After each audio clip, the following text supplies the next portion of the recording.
El guión tiene dos partes previas. Una es lo que se llama la génesis del guión, que viene a ser la idea madre. Es decir, ustedes conocen alguno vio en literatura, en el liceo, alguna cosa de la Biblia alguna vez. No. La Biblia tiene una gran parte adelante que se llama Génesis, que es lo que cuenta el origen de todo, ¿no? La historia de Adán y Eva, todas esas cosas. En el teatro y en el cine se habla de génesis del guión porque es donde surgen las ideas. Es decir, se junta ella con él, con él, y te surge una idea. Vamos a hacer una película, un corto, una obra de teatro sobre cómo es un día de trabajo en la UTU, y ahí empieza a surgir el guión. Solo con eso, con haber dicho, vamos a ver cómo es un día de trabajo en la UTU, eso es la idea que tenemos. Ahí está la génesis de la planta, ahí está la semilla, donde nace. Después de eso, empiezan a surgir otras partes, la segunda parte, que es el argumento. Porque nosotros podemos tener varias formas de contar cómo va a ser un día de clase en la UTU, ¿verdad? Y esas varias formas son varios argumentos. Entonces, ella dice, no, vean, para mí lo que quiero decir es que acá los días de clase son un borde, fútbol. No, dice, no, a mí me interesa decir que los profesores llegan tarde. Y otro dice, no, y a mí me interesa que... Entonces, cada uno está argumentando, ¿verdad? Está dando un argumento distinto. De todos esos argumentos, esto siempre y cuando el guión se ha hecho en conjunto. Si el guión es hecho por uno solo, obviamente que las discusiones quedan al margen, ¿no? El tipo decide de qué va a hablar y cómo va a hablar. El argumento vendría a ser una opinión personal. Ahí está. El génesis vendría a ser el de qué, y el argumento vendría a ser el cómo, ¿no? ¿O cuál? ¿Cuál? ¿Cuál tema? No, eso es el génesis. Viene a ser el de qué o cuál es el tema, ¿no? Y el argumento viene a ser el cómo vamos a hablar de ese tema. Vamos a hablar criticando, vamos a hablar centrándonos en este aspecto, en este otro. El tema del argumento es muy amplio, ¿verdad? Es muy amplio. Y si lo hacen entre todos los que están acá, tienen para ponerse de acuerdo un lindo rato. Es la parte más difícil, ¿no? Después está la visión del argumento. Es decir, por ejemplo, todos están de acuerdo en lo que dice el compañero acá, ¿no? Que dijo, vamos a hablar de la UTU que funciona mal administrativamente. Entonces, ese es el argumento. Un día de clase en la UTU y vamos a mostrar lo mal que funciona administrativamente. Ya tienen la idea y tienen qué van a decir. Pero después vienen las visiones de cómo van a mostrar esa idea. Entonces uno dice, bueno, vamos a hacerlo desde el humor, ¿no? Y otro dice, no, vamos a hacerlo dándole palo a que hay humor ni humor. Vamos a hacerlo contando lo que pasamos todos los días, claro, ¿no? Haciendo medio dramática la situación, a ver si los que lo ven entran en razón. Otro dice, no, mejor vamos a hacer tipo testimonial. ¿Qué es testimonial? Es que se filma y se muestra y nadie actúa, digamos, ¿no? O sea, yo vengo acá con la cámara, entro, miro la clase, recorro, hago un testimonio. Otro dice, no, vamos a hacerlo tipo audiovisual, donde haya testimonio, donde haya frases, pequeñas actuaciones, donde haya material gráfico, donde se vea todo. En fin, esa es la forma de plantear la argumentación, ¿no? Eso estaríamos hablando desde un punto de vista de si fuéramos a hacer una película a grandes rasgos, estoy diciendo, a grandes aparte. Yo no soy un especialista en el tema cine, pero sí he participado en cortos y en algunas películas y sé cómo es eso. Desde el punto de vista del teatro, bueno, hoy día los guiones se construyen de muchas maneras. Los guiones en el teatro hoy se están construyendo a partir ya desde la actuación. Es decir, los actores empiezan a actuar y empiezan a hacer cosas y ahí empieza a surgir el guión. ¿Entienden? O sea, primero nos ponemos de acuerdo en qué vamos a hacer, ¿no? Vamos a hacer una obra sobre un día de clase. Está bárbaro. Entonces vamos a empezar a improvisar y arrancan y empiezan a improvisar y hacer y van quedando cosas, ¿no? Van quedando cosas fijas. Ah, qué bueno que estuvo lo que hizo y aquí y aquello que hizo aquel y así. Y eso se va quedando y se va quedando hasta que eso va tomando una forma y se va armando y de ahí se saca un guión. De esa forma trabaja un director de teatro argentino que es Muscari, no sé si lo han escuchado alguna vez. ¿Quién? Muscari, José María Muscari, es un director de teatro argentino. Él trabaja justamente escuchando al actor y que cuente su propia historia y después llama la historia. Mirá lo que él está diciendo. Y la mayoría de las obras de él Yo trabajé en cartel son así. En una obra de teatro de Buenos Aires trabajé con él y él trabaja así. Y Bartiz, que es otro director argentino, también trabaja así. Casi todos los directores modernos trabajan de esta forma. Ya no se va más al papel escrito con una cosa, sino que se llega al papel escrito. Antes, todavía lo siguen haciendo mucho, ¿no? Es decir, sigue siendo la forma dominante, la de que venga el director con una obra y diga, bueno, vos hacés Julieta, vos hacés Romeo, vos hacés Mercucho, vos hacés Benvolio, vos hacés El Ama, y así va a repartir. Todavía existe eso, y todavía se hace, y es lo que más se hace. Pero hablar de eso no tiene mucho sentido, ¿no? Porque hablar de una obra de Shakespeare y que la vamos a hacer, ya más o menos ustedes se dan cuenta, se reparten los papeles y se empieza a ensayar, ¿no?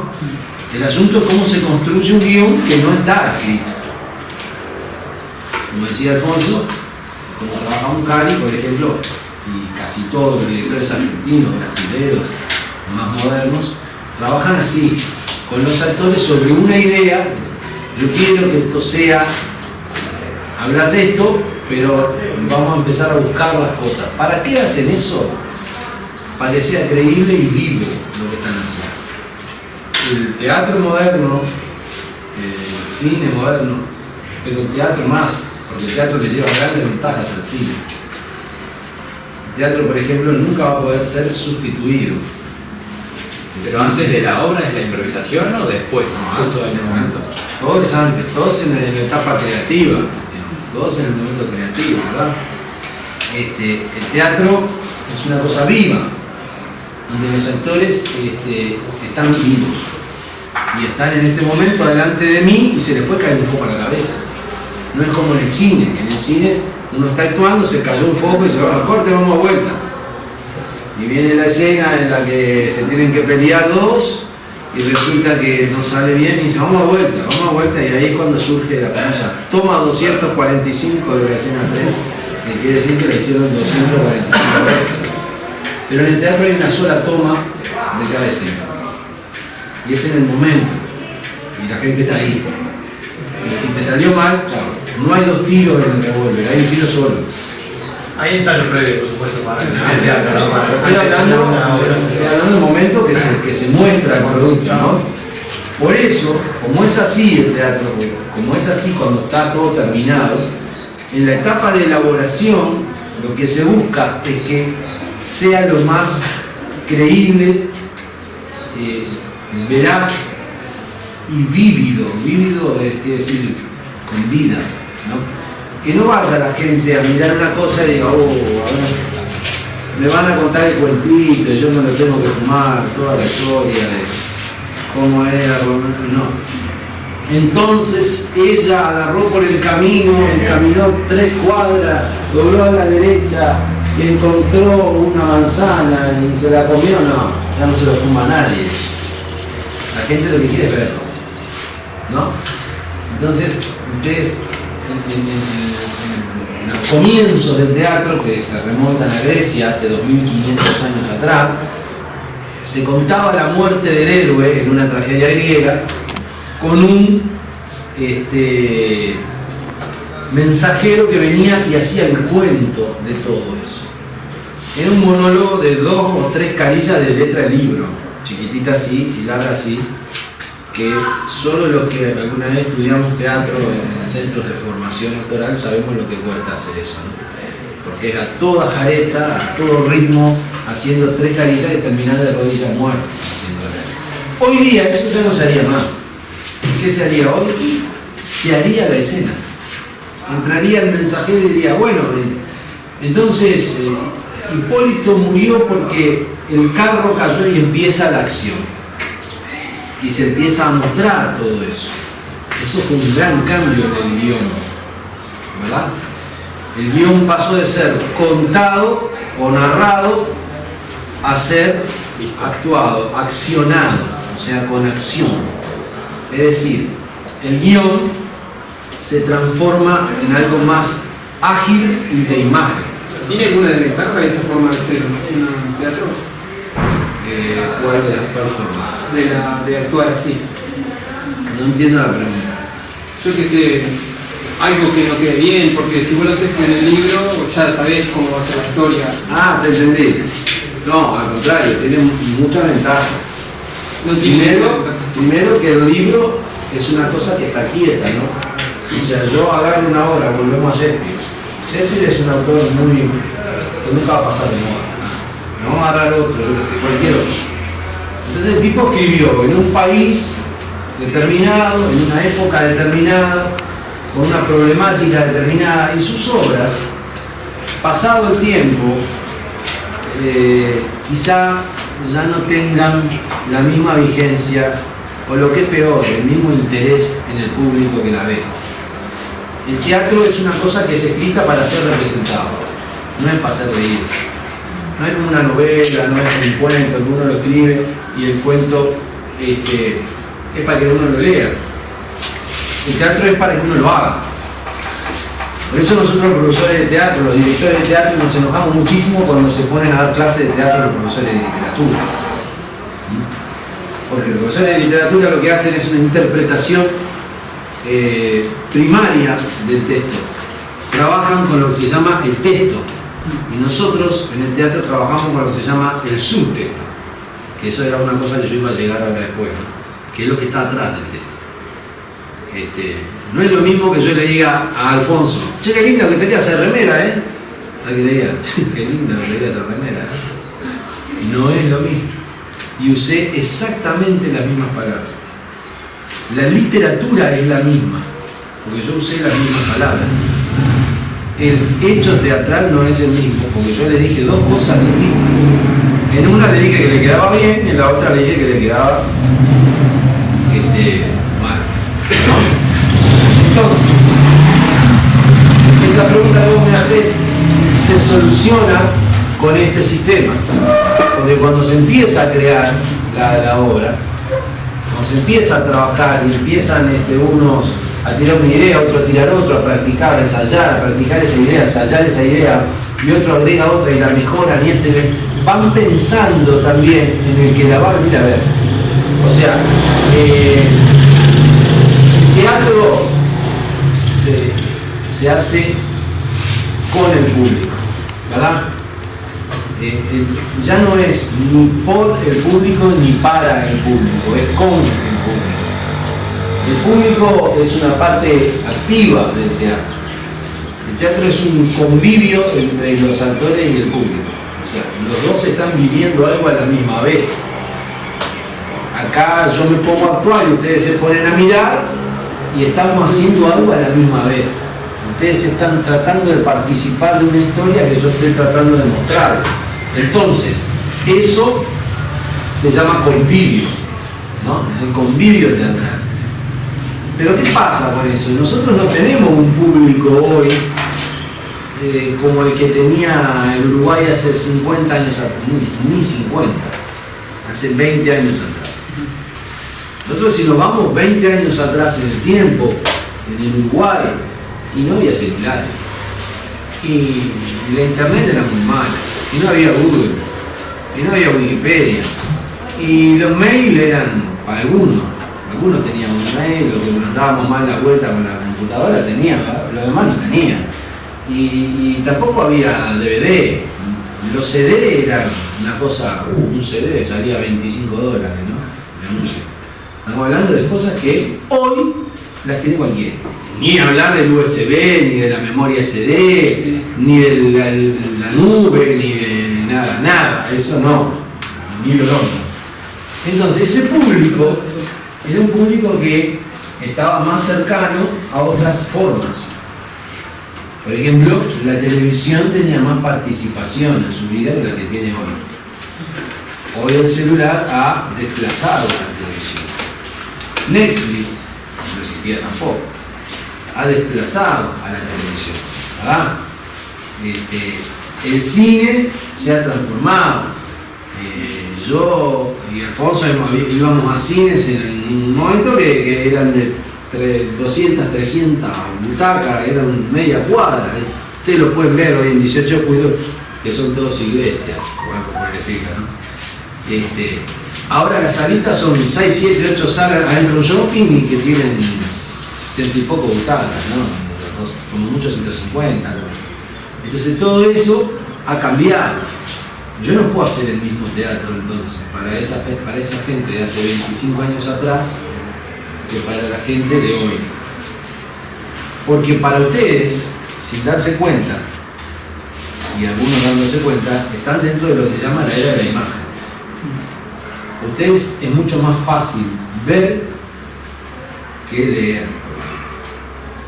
Ustedes los atrae mucho más una foto, no sé si acá el compañero que sabe más que yo de eso, una imagen gráfica bien definida sobre algo, les atrae más rápido la atención que una frase escrita. ¿No? ¿Verdad? No es culpa de ustedes, es que las cosas han ido girando así, ¿no?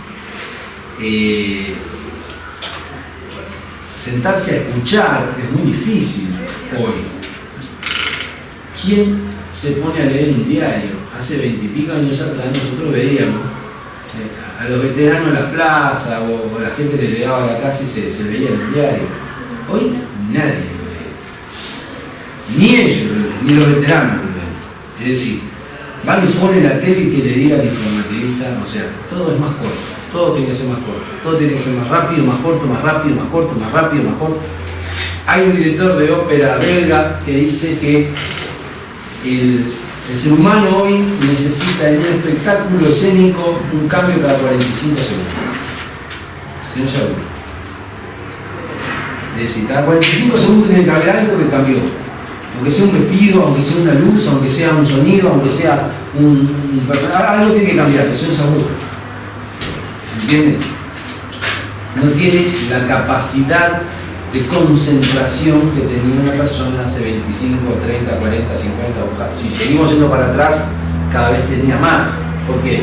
Porque tenía el mundo reducido a menos cosas.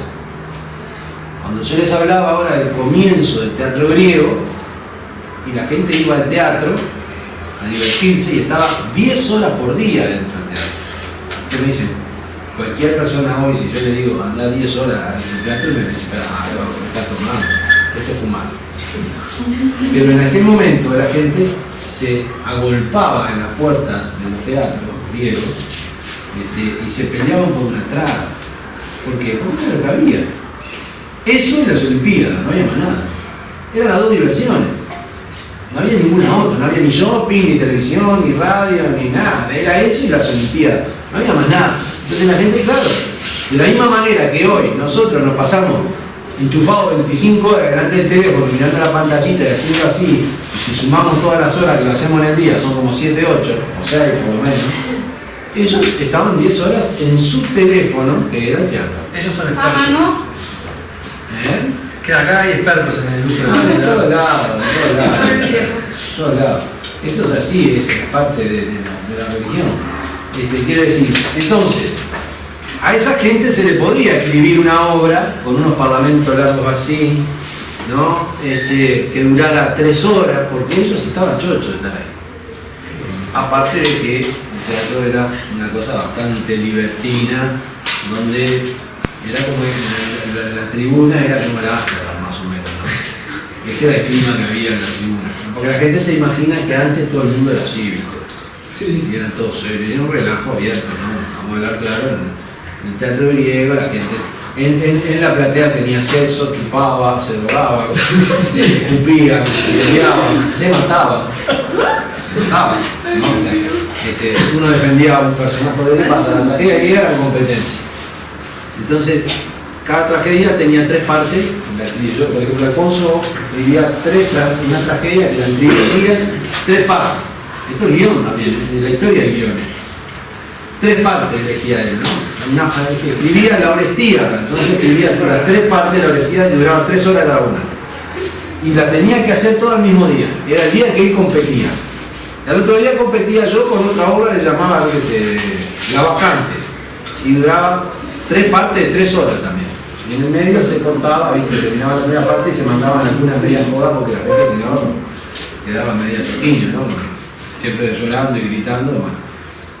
Pero estaban los hinchas de él y los hinchas míos, porque querían que ganara él el concurso y lo que querían que lo ganara yo. Entonces, ¿qué pasaba? Venían los que querían que ganara yo el día que les tocaba hacerlo a él y venían a más quilombo, perdón. Los reality de la época. ¿Ah? ¿Me entendés? Venían a más relajo. Y entonces. Como hoy en día no se está viendo el fútbol. Exactamente, era lo mismo. Entonces, nada más que jugaba un cuadro solo. ¿Sí? Entonces, ¿qué pasa? Mientras que actuaba. La obra de él, que no solo la escribía, sino la dirigía, además, los tipos hacían ruido, traían mujeres, traían al público, mujeres obviamente que venían para algunas cosas, no venían a hablar de ciencia, ¿no? Entonces, hacían todo lo posible para que el otro le fuera mal. Y se terminaba la piña, hablando de pronto. El guión era extensísimo. Y la gente no solo se divertía mirando la obra, sino también lo que pasaba en la platea. Hoy día eso no es posible. Hoy día el guión del teatro no puede ser extensísimo. No podemos hacer un guión con unos monólogos así porque la gente se duerme. No se duerme, se desmaya. No se duerme, se desmaya. Las letras tienen que ser rápidas, cortas. Parlamentos cortos, poca letra y mucha acción. ¿Entienden? El ideal de un guión moderno, de un guión del siglo XXI, de un guión hecho en estos días es poca letra, mucha acción. La gente quiere ver más que escuchar sanata. Engancharla más acción. Claro. La sanata acá está. No me cuentes, loco, te dice, hacelo. ¿No? Mientras que en la época de los griegos, ya les digo, venía el mensajero y contaba la muerte del héroe y estaba 15 minutos hablando, ya eso era 500 años antes de Cristo, yo qué sé, en el año 1500 después de Cristo ya Shakespeare cortó esos monólogos, los hizo mucho más cortos, le puso más acción al teatro, pero igual, siguieron hablando lindo, ¿no? Y hoy ya casi los autores tratan de que la gente hable poco y haga mucho. ¿Por qué? Por la era de la imagen. Porque la gente quiere ir a ver más que a escuchar ese presente. Eso lleva también una cosa que es una lástima, ¿no? Que se pierda a veces la fuerza del guión, de lo que se está diciendo. Porque mucha gente también se distrae en mirar luces, en mirar vestuarios, en mirar, en fin. Como en algunas películas que solo ve explosiones y gente muriendo y no tienen ni idea por qué están matando. Claro, exactamente. Entonces se distraen en lo que vendrían a ser los accesorios de la representación y se pierde la idea central, ¿no? Algunos directores y autores han encontrado un mecanismo, es poco accesorio, mucha acción y texto, pero pocas luces, poco vestuario, poco, o sea, lo que se llama el teatro pobre, se llama eso, ¿no? Un autor ruso, Grotowski, de mediados del siglo XX, un maestro del teatro, él creó una teoría que se llamaba hacia un teatro pobre, donde el actor actúa mucho, habla poco y no tiene muchas cosas alrededor. Un poco vestuario, o sea, no hay mucha parafernalia, no hay mucha luz, no hay mucha... O sea, el actor es lo principal. Porque en el teatro lo más importante es el actor. Nosotros podemos hacer teatro sin director, sin escenógrafo, sin vestuarista, sin musicalizador, hasta sin autor. Pero nunca se puede hacer teatro sin actor. La construcción de un guión en el día de hoy, que pasa por ese mecanismo, que es el de ejercitar y ahí ir tomando cosas que se van escribiendo, por supuesto, ¿no? Se van escribiendo.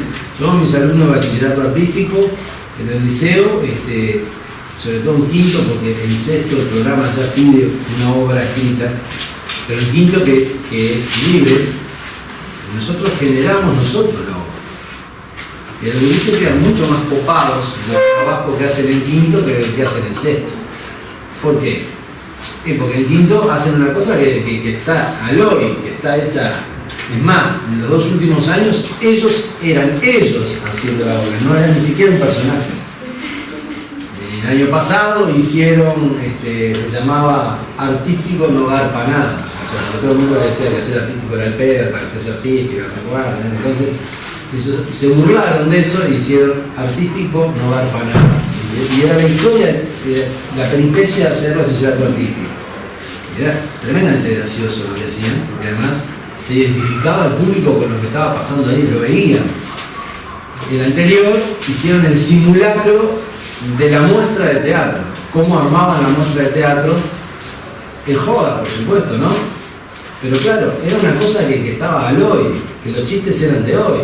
Aparecía, no sé, Lucas Hugo, aparecía Marma, cosas de esas que la gente entiende, que ve que son de hoy, se reían de eso. Nombres de profesores del liceo, nombres de... Entonces la gente se mataba de la risa, o sea, fueron 2 muestras muy graciosas. Cuando pasan a sexto ya le tenés que dar un libreto armado, porque lo pide el programa, y ya es distinto. Ahí vemos la diferencia de los 2 guiones. Del guión creado y del guión instaurado, o sea, el que se le pone al actor, ¿no? Por supuesto que un actor también aprecia el hacer lecture, porque es como tocar a Mozart, ser músico y tocar a Mozart, ¿no? Tocar una canción de Marama la toca cualquiera, son 3 tonos. Ahora, que te pongan a leerte un piano y te digan, tocaste la Rapsodia número 9 de Mozart, y dice, pero no eras pianista vos, te dicen. Agarrás al pianista en nuestro grupo y le decís, pero vos no sos pianista. Dice, bueno, y toca esto, vamos. Y después te queda así, con los dedos así, ¿no? Porque no es pianista. Y me dio chiqui chingui chingui. Y en el teatro pasa lo mismo, digo, vos decís, yo soy actor, sos actor, bueno, vamos a ver, vamos a arrancar con Hamlet. ¿Y quién? Hamlet. Dice que la galletita, dice. Pero no, Hamlet, loco, Hamlet de Shakespeare. Shakespeare tiene. Ah, no, sos actor. Es un tribucho, es un escenario. O sea, hay que diferenciar también, hablando de guión, entre lo que es un guionista y lo que es un careta, ¿no? Como pasa en todas las artes, ¿no? Una cosa es un pintor y otra es un tipo que pinta, son 2 cosas distintas. Una cosa es un actor y otra es un tipo que actúa, son 2 cosas distintas. Una cosa es un músico y otra cosa es un tipo que toca algo, son 2 cosas distintas. Bueno, en el guión pasa lo mismo. Por eso ustedes cuando van a hacer una película o algo de eso, van a encontrar un equipo técnico de guión, ¿no? Y en el teatro, volviendo a ese mecanismo, los actores practican y salen cosas, pero el que configura el guión, el que le da la forma, es un equipo de guión, que están mirando los ensayos, que están anotando cosas, que están sacando y con el director diciéndole cosas, y ese equipo le da el formato, porque estudió guión, ¿verdad? En el cine, ustedes saben que hay 2 guiones, ¿no? El guión dramático o el guión técnico y el guión técnico. Y el guión literario. El literario y el técnico. Ahí está. El técnico, si no estudiaste cine, estás en el horno. ¿Quién te lo hace? Digo, yo no sé mucho de eso, pero que es el que dice cómo son las tomas, Sí. ¿no? Cómo va, Se tiene que tener un dibujante. está dibujado el storyboard, todo eso, no, eso exactamente. en el teatro no hay guión técnico. Lo máximo que encuentran es un paréntesis que dice, se levanta y sale de la clase diciéndole al profesor que está podrida. Ah, pero eso no nos pega, la producción nos cae, tipo, ¿cómo hacen algo así? ¿Cómo hacen? ¿Cómo te lo estás explicando? En el teatro se hace en vivo, como decía. En el teatro sí, no hay el tomas. cine tiene que planificar todas las tomas con el plano, con la posición de cámara, con la... Yo hago una escena contigo acá, la vamos a hacer de dos maneras, en el teatro. Nos dan el libreto, lo que digo yo, lo que decís vos, y entre paréntesis en algún momento dice, ¿cuál es tu nombre? Mauro da un portazo y se va de la clase. Es lo que más puedo decir. Mauro enojado, golpea la mesa, así. Pero en el del cine, aparte de eso, hay otro que dice, cuando golpea, no sé si es así exactamente, ¿no? Pero cuando golpea la mesa, le hacemos un contrapicado, Sí. cuando hace esto, le hacemos un picado acá, o le hacemos un primerísimo primer plano, en esta parte le hacemos un plano general. Eso va paralelo al otro. En el teatro ese no existe. Y ahí es donde entra la visión del argumento. O sea, cómo se hace. Ya No, sería como lo dice. el argumento está en los dos, en el literario del cine y en el guión teatral. El argumento es cómo yo quiero contar la historia. Lo que pasa es que en el cine, el cómo yo quiero contar la historia también entra el guión técnico. Porque ¿qué pasa? Si yo quiero contar la historia y quiero contar cómo es un día acá, y quiero mostrar las caras que ponen los administrativos cuando yo les voy a pedir materiales y no los tienen, entonces el director va a decir, hacémele un primerísimo primer plano a este tipo cuando le pidan la cámara de video y tenga que decir que no tiene y meter un verso que mete todos los días. Entonces esa es la forma que el director Alfonso Milán tiene de contar la historia, pero vengo yo y digo, no, mira, cuando le van a pedir la cámara, yo quiero que vos me hagas un plano, pero de la cara de los gurises, un plano americano que los tome a los gurises y verle la cara. Es lo mismo, es la misma historia, pero está contada de dos maneras distintas y ahí lo que lo cambió fue el guión técnico, no fue el guión literario. Claro. Porque el gurí va y le pide lo mismo, quiero la cámara para filmar. Y el otro le dice, no la tengo porque me la van a mandar la semana que viene. Hacen lo mismo. Pero mientras que un director le enfoca la cara en un primerísimo primer plano al que dice que no la tiene, el otro toma a los que la vienen a pedir. Son dos maneras de contar la historia. Esa posibilidad la da el cine. El teatro no la puede dar. ¿Verdad? Es la misma posibilidad. Por eso se dice que el teatro es más creativo. Porque vos en el teatro, vos vas a ver la historia y te tenés que imaginar muchas cosas. Pero cuando dice el tipo está peleando en el mar contra un cuadro y no te vamos a llevar a un río dentro del escenario, ¿entendés? No se puede. El tipo va a hacer todos los gestos, todo, y vos tenés que imaginarte todo. Sí. Por eso el teatro incentiva más la imaginación, incentiva más, es más simbólico. En el cine vos lo haces. En el cine vos lo tirás al tipo, entró el agua, le metés un monstruo mecánico ahí, no sé cómo. O ahora ya ni eso, con el chroma key ya se hace directamente, ¿no?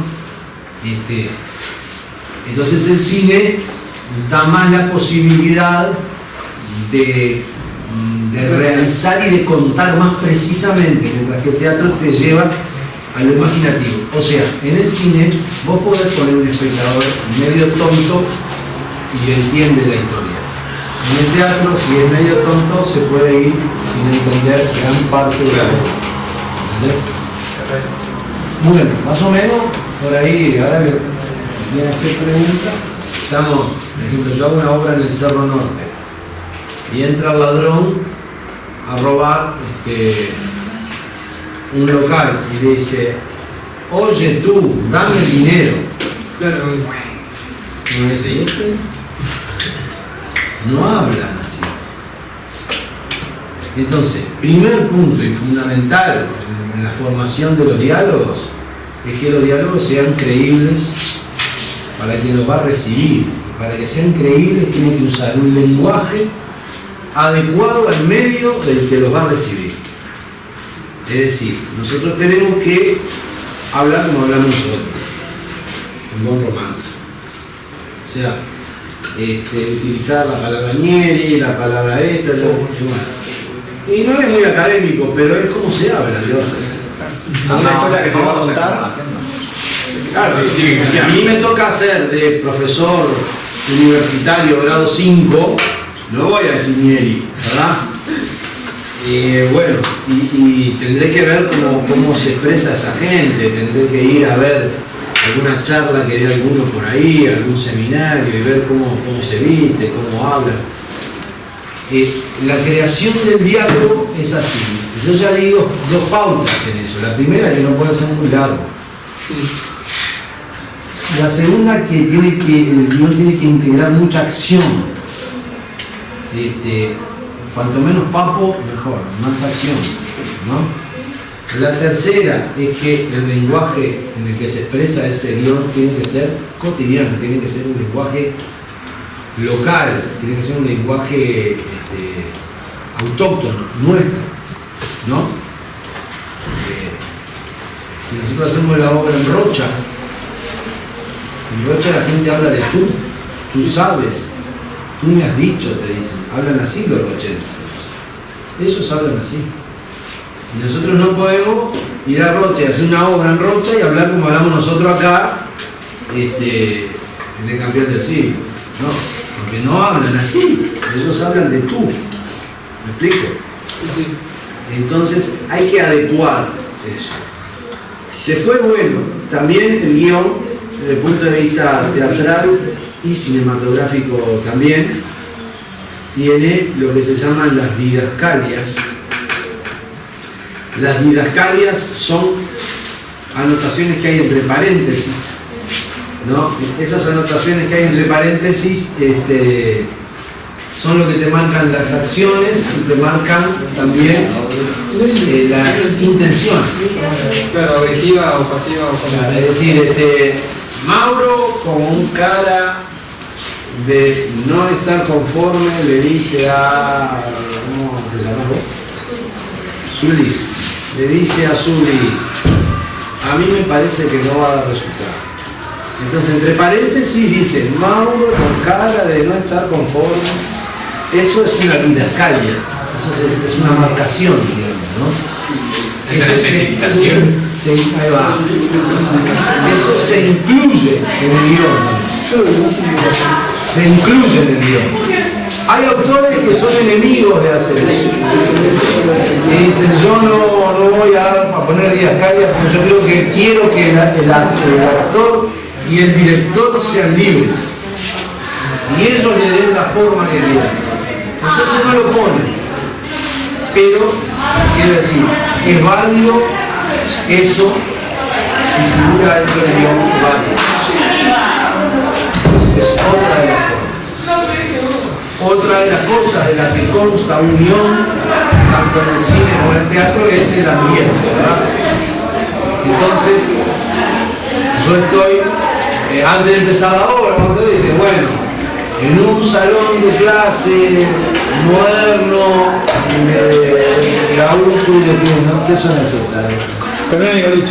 De Colonia Nicolich, en una tarde empieza a dar lo que es el ambiente donde se va a desarrollar eso. Entonces el director le tiene que pensar. Bueno, si es cine es facilísimo, ¿no? ¿Qué hace? Se viene para acá y lo filma acá, ¿no? Ahora si es teatro es más complicado. Pero el tipo que va a hacer, va a tener que construir un salón de esto. Y algún director te lo puede decir muy realista el tipo y te lo puede hacer así, pero si el tipo es más simbólico te dice, no, mira, acá nomás saliendo es una ventana. O sea que yo voy a poner colgando dos ventanas con rejas así y un pizarrón y ya con eso di el salón de clase. Esas son las cosas que se hacen en el teatro que no se hacen en el cine. El cine es más figurativo. El teatro es más simbólico, ¿entendés? Por eso a los actores nos gusta mucho más trabajar en el teatro que en el cine. Aparte de que en el teatro tenés mucho más protagonismo que en el cine. Como en el cine son un mueble más. Y el director dice, bueno, parate ahí, así, tenés que hacer esto, en esta escena. Vos estás sentado así Dice, bueno, dale ahora, a ver, vení. La agarrás a ella de la mano, caminan hasta abajo de aquel árbol, se dan un beso.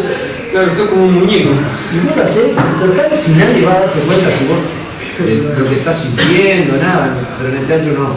En el teatro viene del proceso la cosa. La obra arranca cuando vos eras chiquito y termina cuando vos te morís. Entonces es todo un proceso que además no para, porque arrancó a las 7:30, a las 9 de la noche y te va a terminar a las 10:30 y no para. En cambio yo hoy filmo la escena última de la película y mañana me dice Alfonso que vamos a filmar la primera que tengo en la película. Y pasado la quinta, y traspasado la segunda, y luego la tercera. Entonces los actores en el cine nos sentimos más como, ¿viste? Como son diferentes formas de interpretar. el cine es el arte del director. Igual se trabaja. Sí, claro, se trabaja la Porque un actor de cine no hace todo igual. Porque si no, no cuenta la historia. Bueno, lo que quiero decir, en el cine el que en realidad muestra la impronta es el director. No es lo mismo una película dirigida por Peter Jackson que por Roman Polanski. La misma película dirigida por los dos. En el teatro también pasa, por supuesto. estamos de acuerdo. Pero en el cine, Sí, la visión del director es la gente se mueve más. Al teatro la gente no va por el director, va por la obra casi siempre. Va a ver Romeo y Julieta. ¿Quién la dirige? Más o menos le importa, más o menos le importa. Y quién actúa, más o menos también. Pero en el cine no, la gente dice, voy a ver Romeo y Julieta de Zeffirelli.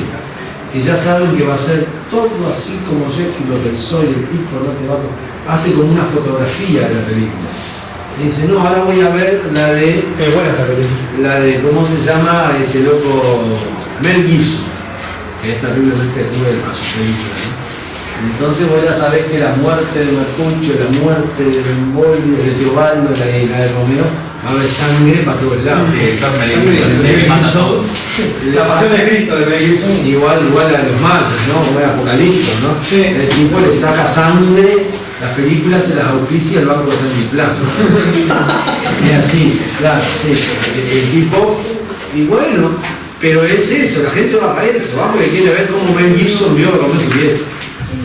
Y no es lo mismo él. Entonces, esto todo venía a que el entorno, el lugar y todo eso debe estar marcado en el guión también, porque si no, no sabemos ni dónde estamos. Hay historia que no se desarrolla en ningún lado, o sea, una discusión entre todos compañeros es la historia, pero no tengo a veces por qué poner dónde es la discusión.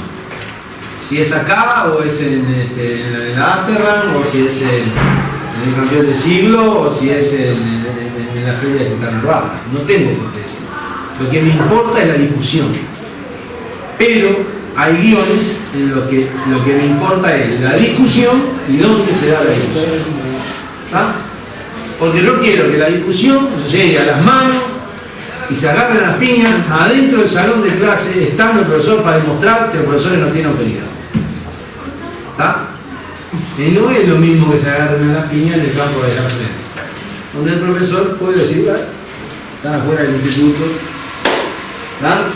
Sí, ¿Entienden cómo el lugar marca también, incide el lugar? O sea, allá afuera se agarraron a la piña y los profesores no intervinieron. Bueno, está dentro de lo que pueden elegir. Pero acá tienen que intervenir y no intervino. Pero acá está dentro del salón. El lugar me marcó una impronta. Porque sobre todo la vuelta de tuerca del final que estaba buena. No, esa Abajo de la maleta, era un guión inteligente eso, porque tenía un final inesperado, digamos. Capaz que para los que estamos en esto no era tan inesperado, pero para un público virgen, o sea, que es el público para el que hay que trabajar. O crear un guión, o crear algo para... Es una deformación que tenemos nosotros en el arte, los actores y los directores. Nosotros dirigimos pensando más bien en quién va a venir, qué actor va a venir a verlo, qué director va a venir a verlo, qué crítico, que en el público. Y es un error eso. Hay que pensar en el público crítico, en el que no sabe. Y ese final que tenía ese corto Era una vuelta de tuerca que era muy inteligente, estaba muy buena. Pésimo el actor protagónico. No fue lo que me dijo. No quería hacer muchas tomas, solo quería hacer como máximo 2. No, descubrimos en el compañero Alfonso un actor en potencia, Quiere decir que, ¿cómo es? Que el final me fue una cosa muy... Y los diálogos que estaban puestos en esto que yo les estaba diciendo Sí, recién. fue súper improvisado. Eran diálogos, claro.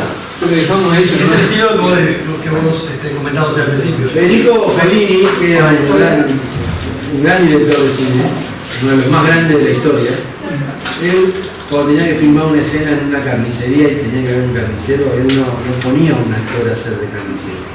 Él agarraba al carnicero. Y decía, usted haga. Ellos le van a venir a pedir, usted responda. Entonces le venía el actor y le decía, quiero 4 kilos de cuadril, ¿cómo está? Y el tipo hacía él, lo que hacía siempre. Entonces, y los engañaba, le decía que no lo estaba filmando. Porque a veces le decía, no, me da vergüenza, no, yo no, le decía a la gente, no, yo no sé cuánto. No, pero no lo vamos a filmar, es solamente para ver cómo queda, no vamos a estarlo filmando. Y el tipo le dice, ¿para qué ponen todas estas luces y todas estas cosas? No, a ver cómo va a quedar la iluminación cuando lo hagamos. Usted no sabe, el problema es que no lo estamos filmando. Hoy tendría un quilombo bárbaro, ¿no? Por el tema del derecho de imagen y todo eso. Los cartelitos de los jugadores que están dando vueltas por la cancha antes de empezar el partido. Hoy Fellini tendría un lío bárbaro. Pero él trabajaba muchas veces con gente así. Había gente que le decía, sí, yo no tengo problema, pero había otros que hacían el papel sin darse cuenta. Porque él decía que la naturalidad que se ganaba con eso era imposible con el cuerpo. En el cine tiene que haber naturalidad. Porque en el cine tiene una posibilidad que el teatro no tiene. Te mete la cámara acá. Si tu cara está mintiendo con una cámara acá, no aguanta. En el teatro de repente te están mirando de 50 metros. Entonces vos mentís y no se nota tanto. En el cine te hacen... y te meten acá la cámara y si tus ojos están pensando en qué van a comer cuando salgan del set, te dejan pegado. Entonces en el cine muchas veces hay muchos directores que trabajan con gente que tampoco son actores formados, en pos de la naturalidad de lo que van a hacer. Eso estaba muy bueno en el corto que habían hecho ustedes, porque los diálogos eran creíbles. Eran diálogos que eran creíbles, que uno los podía escuchar en cualquier lado. Esas fueron las cosas que yo más le recalqué a Alfonso, ¿no? Y el final que me pareció muy bueno, ¿no? Que hable de lo que le hicieron. ¿Quiénes fueron Sin palabras. acá todos los que lo hicieron? Ustedes dos hicieron el guión, vos. ¿Ustedes construyeron el guión? El guión técnico y la sinopsis, que primero hicimos la sinopsis. Lo primero que fue la sinopsis. Y los actores, porque habían otros veteranos que eran funcionarios. Profesores, todos profesores del grupo. Eran buenos también los profesores, ¿no? Sí, El profesor de matemáticas, el profesor de la maleta. De cocaína. Bueno, no sé,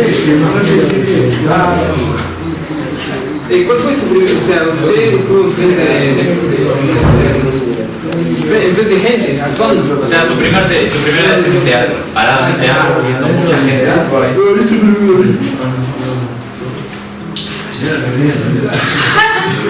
¿Cómo se sintió eso?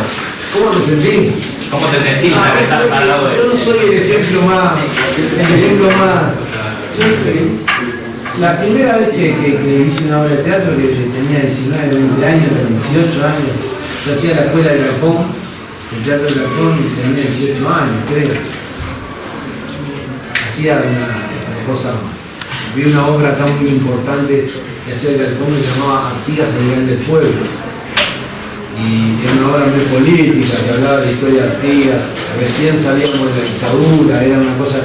Y yo hacía de gaucho el número 129, en el fondo, y claro, estábamos todos para afuera, porque total no se veía lo que hacíamos. Nosotros estábamos en el fondo y adelante actuaban los protagonistas y estábamos leyendo. Yo nunca me puse nervioso, pero por lo general, la gente la primera vez que actúa se pone muy nerviosa.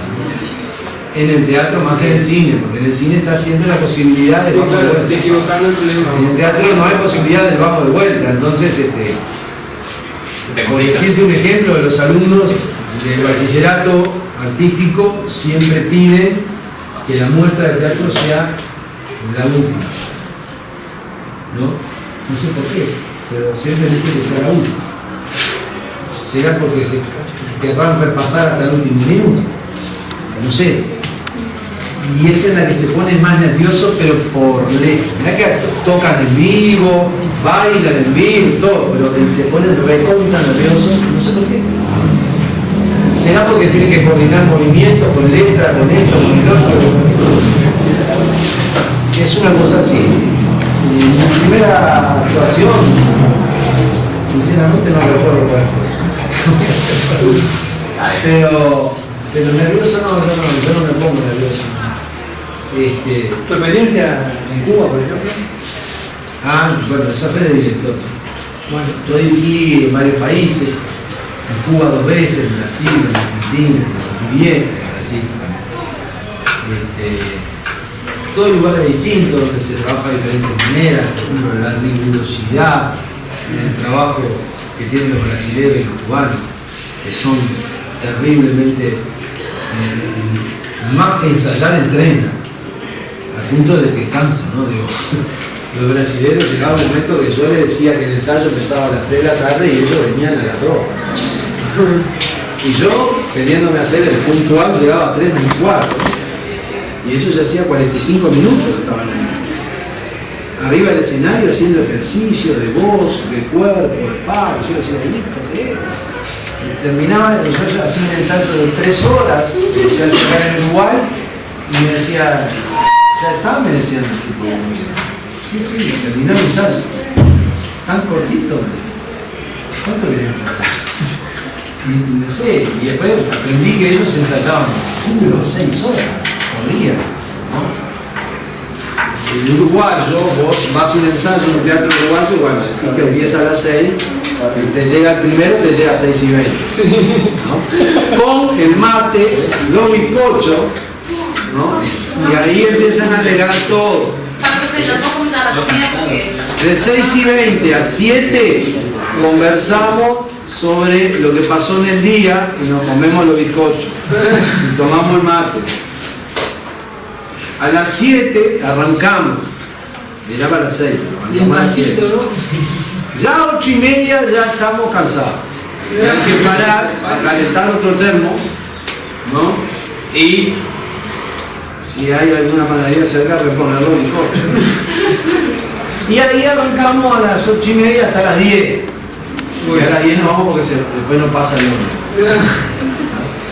también es cierto que acá generalmente el actor trabaja todo el día y va de noche a ensayar, ¿no? Hay una, en otros lugares te pagan por ensayar. a eso iba. El problema también está en que el teatro uruguayo es amateur. Por más que haya algunos que se hagan los artistas y vos lo veas en la tele que se cruzan de piernas y ponen las manos así, hablan todo como si fueran grandes estrellas, son amateurs. O sea, ganan lo que hay en la taquilla, digamos, ¿no? Si van a vivir de eso, se comen las uñas. Claro, nos comemos las uñas, pero en eso también. Quiero decir, mientras que vos en Brasil la tenés antes de empezar a actuar. Entonces dice, Milán, ¿qué va a ser el galán de la obra? Nosotros le vamos a pedir que se deje crecer el pelo, que adelgace unos kilitos, y acá están sus $20.000 por los ensayos. Con $20.000 o 10 me hago un peluquino. Acá están los $20.000 por sus ensayos. Es lo que pagan.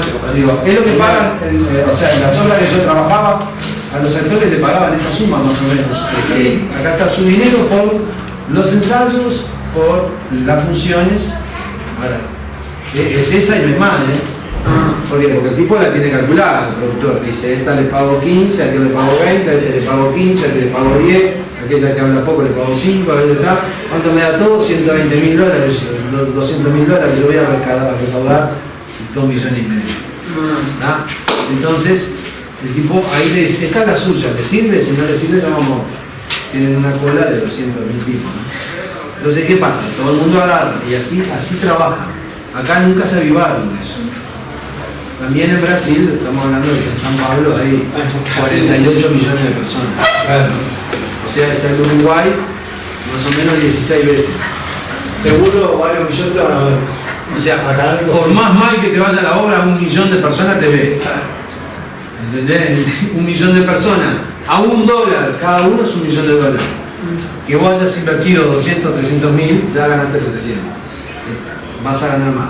Es decir, pero tenemos los otros dos ejemplos donde yo he dirigido, que es Argentina y Cuba. Argentina se asemeja al Uruguay y Cuba se asemeja al Brasil. Argentina se asemeja al Uruguay porque los argentinos son tan pelotudos como nosotros. Con una diferencia, ellos sí ganan.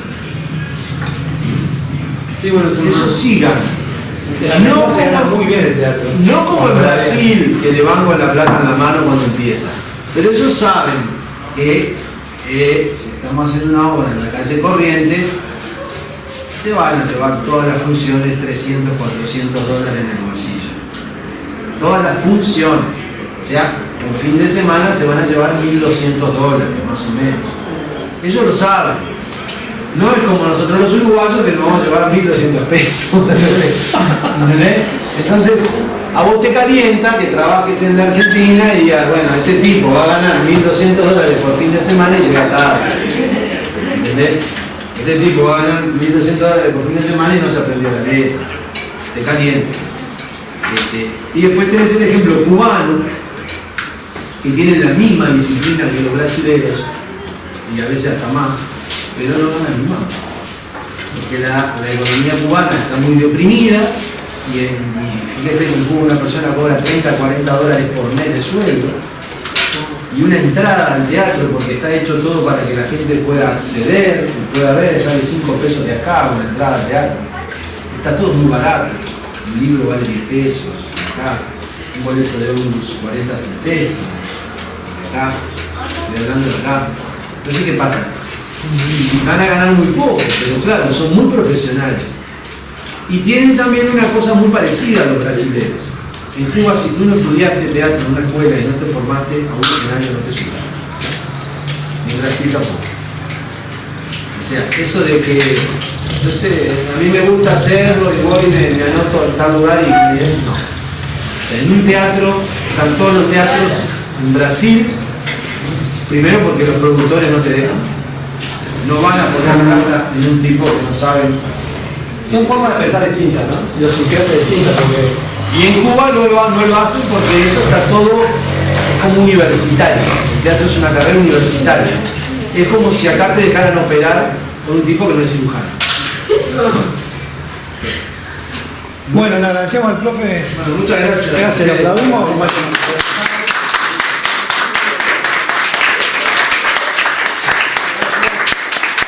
Estamos a las órdenes para que necesiten.